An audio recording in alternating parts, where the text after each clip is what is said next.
President Gu to return the 50 billion investment. At this time, President Gu had already spent the investment money on other projects. If he returned the 50 billion, the group would immediately go bankrupt due to a broken capital chain. He begged Mi-yeon to give him more time, but Mi-yeon completely ignored him. Meanwhile, to prevent Eunha from suspecting Genesis' identity, Mi-yeon deliberately found someone to impersonate Eunha's daughter. When the Eunha couple heard news of their daughter, they hurriedly followed the clues to a remote countryside location. This place was a coffee shop. Just then, a small motorcycle drove up. They asked the girl if there was someone named Sojung here. The girl said she was Sojung herself. The Eunha couple were completely stunned on the spot. Sojung before them was wearing black stockings, had an ingratiating smile plastered on her face, and was mingling with a group of old men. Eunha really didn't want to believe this was their daughter. After Sojung finished her work, she came before Eunha. They quickly confirmed with the girl the time and place she was lost, and everything matched up. Even the clothes she wore at the time were identical. Eager to find her daughter, Eunha immediately proposed doing a paternity test. Little did she know she had already fallen into Mi-yeon's carefully designed scheme. Earlier, Mi-yeon's secretary had given Genesis toothbrush and hair to Sojung.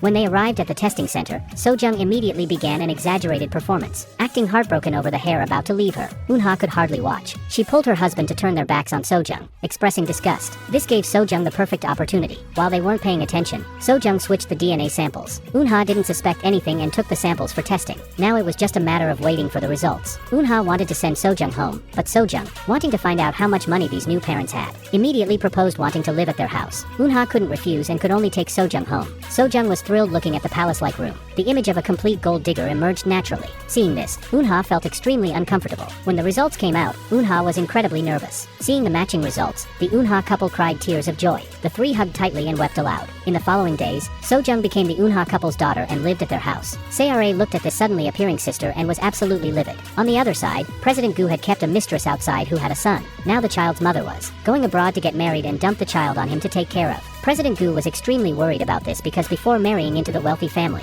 he had signed an agreement with his mother-in-law that if he had his own offspring, he would have to leave the wealthy family with nothing. To prevent his wife from knowing about this, he shamelessly begged his adopted son Haejun, hoping Haejun would lie to his mother saying the illegitimate son was his own child. Of course, Haejun wouldn't agree to such an absurd idea. Before President Gu could come up with a better solution, the illegitimate son's mother had already delivered the son to the wealthy family's doorstep. President Gu hurriedly took Haejun home, but they were still a step too late. Yoon-young had already seen the child. With maternal instinct, she brought the child into the room. The boy saw President Gu approach and was about to call him dad, but seeing President Gu's gesture, he obediently shut his mouth. Haejun quickly pulled the child over, using the excuse that he was a friend's child, and took him away. Haejun told the boy they were going to play a game where he had to call President Gu grandpa and Yoon-young grandma. If he won the game, he would get a present. Hearing about presents, the boy instantly got excited. Sure enough, he obediently settled down in this house according to the game rules. The peaceful days hadn't lasted 2 days when Sayare discovered the boy's existence. Yoon-young explained he was Haejun's friend's child. Previously, the friend had brought the child to the company.